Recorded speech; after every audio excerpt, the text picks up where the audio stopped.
Bionicle is a series I hold very dear, more so than most franchises I am a fan of. It was with me when I was younger, and despite having ended, it is still with me to this day. To most, Bionicle is just a line of plastic figures with masks and a color coordinated. But to those who grew up with the series, we know it is so much more than that. These toys being part of a fantastically established universe with rich lore and deep themes. A story that followed the epic battle of the Toa, donning the power-imbued Konoe masks that grant them their strength, and battling the evil forces of the Makuta. Or plastic figures that fight bigger plastic figures. It's all a matter of perspective, really. Unity, duty, destiny. These three words are what bind the Bionicle universe. The entire premise of Bionicle sees the great spirit Matanui falling into a deep slumber and his dormant body becoming a home for many beings. A group of heroes known as the Toa are created to defend the island from any threats and bring Matanui back to life. Each of the 6 Toa have powers based on a certain element and represent each of the 6 tribes that the island of Matanui is divided up into. When I was younger, I genuinely used to be able to tell the entire Bionicle plotline, beginning until end, off by heart. I have no idea how the hell I did it because this story is nothing short of confusing and contrived, but that doesn't mean it isn't awesome. One thing that many may find difficult about Bionicle is that it's very hard to understand. These ridiculous names and titles being given to plastic toys. What the hell is a Makuta? What the f*** does Matoran mean? For anyone that isn't a fan of Bionicle, this video will be incredibly confusing to you, since though it may not seem like it, Bionicle has some of the deepest lore I've ever seen, with names and terms that make it sound like you're speaking another language. I admit I still find it difficult trying to keep up with all the names in Bionicle, but it just goes to show how much work has been put into building this world. Good luck trying to spell 90% of the series' lore, however. While personally I only entered the Bionicle line very late in its life, with the Glatorian lines being the ones I was first to collect, my obsession with the series blossomed quite quickly, and it didn't take me long to discover what I'd been missing out on. So in this video, I want to talk about Bionicle as a whole, what it means to me, and how this fantastic series managed to keep consistent quality up until the year of its eventual demise. Let's start where it all began. Originally, the concept of Bionicle was a questionable one. The year 1997 was a pretty crappy time for LEGO, as for the first time ever, it was suffering a severe loss of profit. To combat these declining numbers, LEGO made a big change. They needed something new and original that was more than just building blocks, something with story and character that kids would love. So, utilizing designs from the previous short-lived lines, Robo-Riders and Throwbots, LEGO thought up a franchise we all know and love today. The Boneheads of Voodoo Island. Wait, what? Well, at least that's what it originally was called. Eventually, someone in LEGO's headquarters had some common friggin' sense and decided that a name derived from Bionic Chronicle would be better suited. And so, Bionicle was born. The rest is history. In 2001, the first wave of Bionicles hit shelves, and were a massive success. The original line was comprised of the now classic Toa Mata, with characters that would become staples in the series. The Fire Toa Tahu, Water Toa Gali, Air Toa Liwa, Stone Toa Pahatu, Earth Toa Unua, and Ice Toa Kapaka, who is the coolest and you know it. These toys were fairly basic compared to what they would later become, however their bright colours and unique designs assisted in their instant success. It was a great first impression for the series, and the Toa instantly established themselves as fan favourites. From the very beginning, Bionicle knew what it was doing, introducing the island of Matanui and the Toa that defended it. The original line lacked any proper villains to fight, though did contain several Rahi sets, a name that would later become the title of all animals in the Bionicle world, which, according to the accompanying lore, were being controlled by the evil Makuta, so at least the Toa had something to fight. The Turago were also accompanying sets, being elders that assisted the Toa. And, interestingly, McDonald's had a promotional tie-in with LEGO, and so 6 Matoran figures were available through the fast food chain, Matoran being the villagers of Matanui, with these 6 Matoran being particular ones who would become very important later on. The toys also came in these awesome canisters, which actually worked canonically into the series, with the Toa washing up on the islands in canisters and emerging from them. Bionicle is so awesome that even the packaging is part of the toy. Bionicle also immediately introduced the concept of combinable sets, another thing that would become a staple in the series. 2002 saw an overhaul for designs and characters, with the original 6 Toa returning as the Toa Nuva. Canonically, after entering the Borok nest and slaying the Barag after combining their elemental powers, and being energized by the Protodermis in the nest.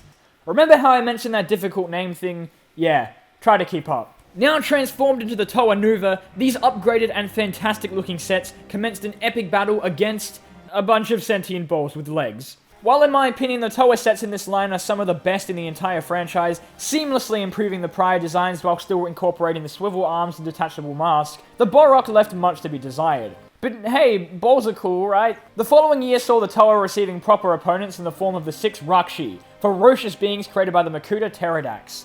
These sets, though rather indifferent, were fantastic. I've done my best to collect them all, though I still don't have the blue one. Though I remember receiving the red one for the first time and losing my shit. These things were awesome. I don't know any of their names though. Gurak? Lerak? What the fuck? 2003 sets also had further Matoran sets and some fancier looking sentient balls. LEGO really loves their balls. The 7th Toa Takanuva was also introduced, doing battle with the large Makuta set that came out. 2003 was a pretty big year in terms of the series expanding, with 6 comics being released by DC, online animations being created to promote the series, and even several games, but we'll get to those later. The Bionicle book series also commenced in 2003, written by the absolute god, Greg Farshtey, which sought to greatly expand the lore and fill in the gaps between each line. Because Bionicle never had a TV show, LEGO had to look to other sources to world build. This was done through the use of the fantastically written Bionicle novels, as well as several online games and animations which were surprisingly well made and free to play. My personal favourites came in the form of the Glatorian Battle game and the Paraka and Anika game. The long-running DC comic series was what told the main story, however, and it did it quite well. It was a shame I never owned any of these comics as they were very well written. It was interesting how the hell the artist managed to draw the damn things. And of course, 2003 also saw the release of the infamous Bionicle Mask of Light, which was, well, though not the best movie, and though it certainly has aged horribly, originally Bionicle Mask of Light was absolutely amazing, being the first feature-length film in the series and showcasing for the first time a proper animated adventure following the journey of the Toa as they fight against the Makuta. It is honestly my least favourite film of the other 3 that followed suit, but what it did do was explore the story of the 2003 sets with the birth of Takanuva and the defeat of Pterodax. While honestly pretty rubbish, the Mask of Light movie did a great job at bringing the toys to life with more realistic and human redesigns, perfectly translating the robotic toys into more realistic characters. I feel like they chose the perfect voice for Tahu. Still, 2004 was the first year where we stepped away from the original Toa Mata for a bit and travelled back through time to visit the Toa that predated them. The Toa Metru, who would later become the Turago of the original line. Toa Vakama, Toa Nokama, Toa Matau, Toa Anua, Toa Wenua, and Toa Nuju. The story this time round was 6 Matoran were chosen by one of the last surviving Toas, Toa Linkan, and were selected to liberate the city of Metra Nui from the threats that had infiltrated it. These ordinary Matoran became the Toa Metru, who did battle with the Makuta and eventually completed their quest to save Metra Nui, rescuing the Matoran from the event known as the Great Cataclysm. All of this was depicted in movie form with the release of the second Bionicle movie, Legends of Metra Nui, which in my opinion was a much better movie than the one before it. The Toa were more developed as characters, as we got to see them grow into their roles, particularly the group's leader Vakama. 2004 continued to world build for the series, introducing an entire history before the original Toa Mata, and also the introduction of 2 groups of rival villains for the Toa and Matoran to fight. The Brotherhood of Makuta, an ancient organization headed by the original Makuta, and the Dark Hunters, a group of mercenaries doing battle with both Toa and Makuta alike. At this stage, though it had already been going for 3 years, Bionicle was continuing to set the stage for the series that would come after. Along with the Toa Metru, new and improved Matoran were released, as well as various other sets, including Linkan and the ex-Toa turned Dark Hunter Nidaki. On top of this, the 6 Vaki were released to combat the Toa, being robotic guards meant to protect Matoran and maintain order in Metra Nui. They were manipulated and controlled by Makuta and sent to attack the Toa. And once again, though these sets didn't differ that much from one another, they were kick-ass sets. And they all had names too, what the hell? 2005 saw the return of the Toa Metru, though inserted itself quite strangely into the currently established Bionicle timeline. Rather than continuing on from the story of the previous line, it instead took place entirely about 3/4 into the second movie. This was because the Toa Metru, in the midst of their quest to take down Makuta, found themselves infected by Hordika venom by the creatures known as the Visorak, and mutated into the horrific Toa Hordika. The team then found themselves captured by the king of the Visorak horde, Sidorak. They were saved by the Rahaga, who basically served as the elders in this line. Once again, all of this was detailed in the third Bionicle movie, Web of Shadows, which is my personal favourite of the 4 films. even if all the Toa in the movie look like this. Ugh! The film shows the Toa Metru struggling to adapt to their new forms and quickly trying to take down the Visorak horde in order to locate the being known as Kitongu.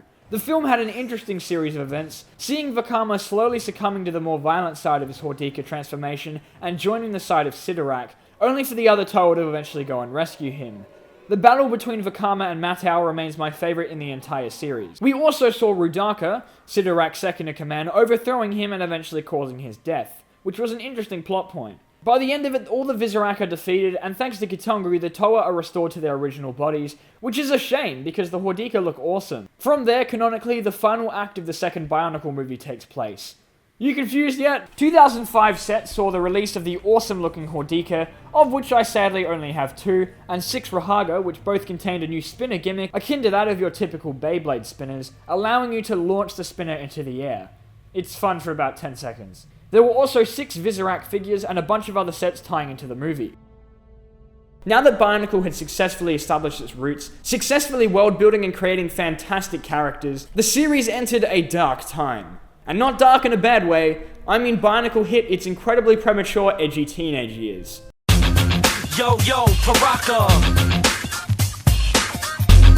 Yo, yo, Paraka! 2006 once again saw a departure from the Toa we had gotten familiar with the previous 2 years, introducing a new team of Toa created from the Matoran in the original 2001 line. Told you they'd be important.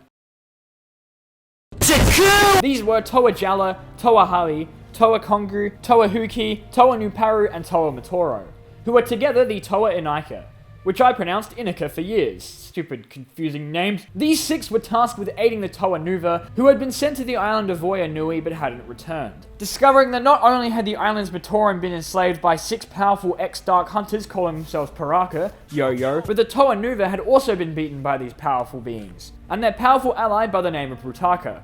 Yo-Yo. These 6 Paraka are each awesomely designed, and also star in the best thing to happen to Bionicle ever, the Paraka rap.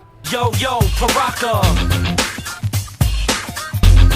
Yo, yo, Paraka! This group includes the Tricker, the Tracer, the Drifter, the Snake, the Beast, the Bully, all that make Paraka. The Toa had become accustomed to their new powers, and in the process battled the Paraka, rescued the Matoran and Toa Nuva, and recover the powerful Mask of Life that the Toa and Paraka were in search of. This series is actually my favourite in the entire Bionicle line, with the Toa Inika being an incredibly interesting group. Each of them had awesome powers and unique personalities, and it was thanks to the aforementioned Bionicle Legends books that properly fleshed them out as characters and detailed their intense journey. It was so intriguing reading a story about an inexperienced Toa team with no idea how to use their powers, fighting against villains so powerful that they took down the legendary Toa Nuva. While the Inika tragically didn't get a movie, which would have been awesome, we did get a pretty amazing game, Bionicle Heroes. Heroes is most likely the best game out of all the other Bionicle games, which are admittedly all lackluster and pretty crappy. It was a third-person shooter allowing you to take control of each of the Toa Inika and battle not only the Paraka, but also the other villains from previous Bionicle series. The toys in this series were fantastic, with the Toa Inika in my opinion being some of the best design in the entire series, but sadly I am yet to own any. I can't believe this guy grew up to become one of my favourite Toa. And of course, the game's on the loose, nothing you can do. 2007 saw the return of the Inika, continuing the trend of each Toa team receiving 2 years, though this time instead of fighting the Paraka, the Inika found themselves transformed into the Toa Mahri, and delving into the depths in search of the Mask of Life that had escaped the grasp of the Paraka. Instead of the widest rap group of all time, the Toa came face to face instead with the creeps from the deep, the Baraki. Coming across the underwater city known as Mahri Nui, the Toa sought to protect the Matoran inhabitants, defeat the Baraki, and retrieve the Mask of Life once and for all.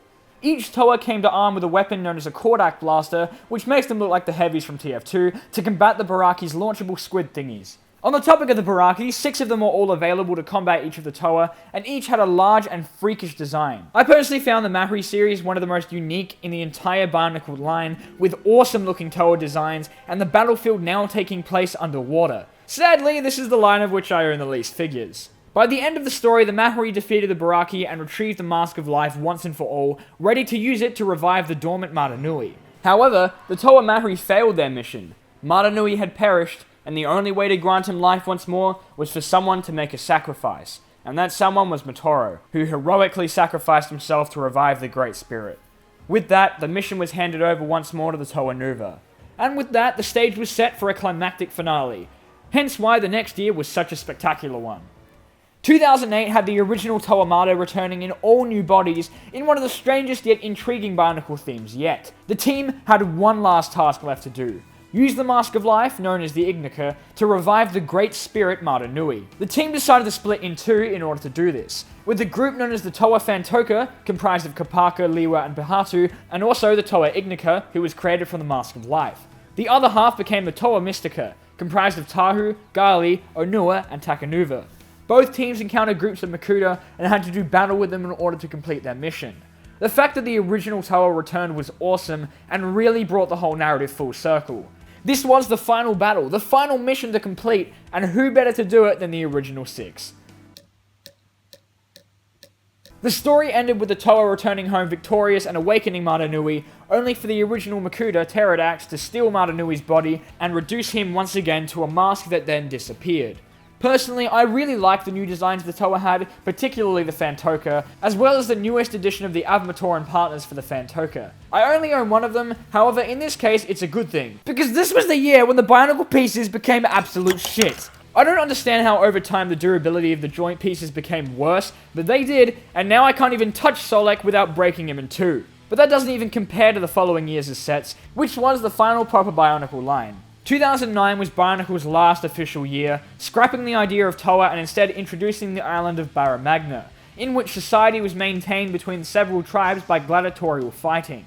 Those who fought were known as the Glatorian, and the main 6 we were introduced to in the first wave were Gresh, Tarix, Malum, and Strak, as well as the species of Vorok and Skral. Later in the year was the addition of the Glatorian legends with Akar, Gelu, Vastus, Stronius, Kina, and of course, Mata Nui, having created a body out of whatever power he had left. The Glatorian line also had a secondary line of toys known as the Agori, which basically served as the Matoran. The Glatorian line was actually where I entered the Bionicle series and discovered how fantastic it was. It was certainly not a good place to start, being at the end of the timeline, but it did introduce me to a fantastic world I now know and love today. My very first Bionicle toy was this piece of shit. I used to have all 6 of the Glatorian, until I, sat on the scroll. The sets in this series looked great, but unfortunately, the pieces were made out of tissue paper, and more than half of the Glatorian figures I own are broken and imperfect. Why were the pieces so shitty? The story of the Glatorian was told in the 4th and final Bionicle movie, The Legend Reborn, which in my opinion was actually fantastic, telling the story of Mata Nui finding himself on a new and unfamiliar landscape, learning the ways of Barra Magna, and befriending some of the Glatorian, before embarking on a quest to return home and bring peace to the world once more. And thus ends Bionicle. Or so we thought. The final year of Bionicle commemorated the series as a whole in the line known as Bionicle Stars, with sets of 6 major characters from the entire series. A Skrull, Gresh, Toa Takanuva, Arakshi, Vezok, and of course Toa Tahu, with each of these figures coming with a small piece of golden armor for Tahu to wear and look pretty. However, these figures were even more breakable with the shitty-ass pieces! The limbs of the Fantoka, Glatorian, and even Stars figures are prone to cracking, which led me to throw out a ton of my Bionicle figures because they were damaged beyond repair. Rest in peace, Tardok. You will always be with me. One positive from the Stars line was the inclusion of the ending to Bionicle. Sadly, only told through story pages and illustrations on LEGO's website, but it was better than nothing. The ending sees Mata Nui uniting the Toa Nuva and Toa Mari, as well as the Glatorian, and setting out to defeat Makuta's Skrull and Rakshi army. I don't know about you, but it was insanely awesome seeing all of the characters from the previous series uniting for one last battle, and I really have to appreciate that they used the Toa Mari as well, even though they didn't have to. Using a prototype robot constructed by the Matoran, Mata Nui commenced an epic battle against Makuta, before finally slaying him, allowing him to make Spherus Magna whole once more, finally bringing peace to the Bionicle world, and allowing all those living in it to begin their lives anew. And with that, Bionicle finally came to a close, with the all-new Hero Factory series taking its place shortly after. Unfortunately, though I personally absolutely loved it, many people despised Hero Factory for it not being Bionicle, and blaming it for Bionicle's demise, which isn't necessarily true. Though I too mourn the loss of Bionicle, it had told the story that it needed to tell, and I was glad LEGO wasn't milking the franchise or ruining it with a reboot. Oh god damn it! Bionicle had so much love and care put into it. with so many people crafting such a fantastic and detailed tale for this series to follow. LEGO didn't have to put in as much effort as they did. They were just toys after all. But the books, movies, comics, and online animation prove that genuine love and care was put into Bionicle, and that's what made it so special. Though Bionicle is over, it will forever remain close to my heart, and obviously many others feel the same way, as the best part about Bionicle is that it still lives on to this day. Thanks to the fans, the magic of the original Bionicle is still alive. It lives on through the love and passion of those who hold the series dear. Yo, yo, Paraka. Yo, Paraka. The gang on the loose, nothing you can do. The beast on the move, bully coming through. Trigger, tracer, drifter coming through. At the snake.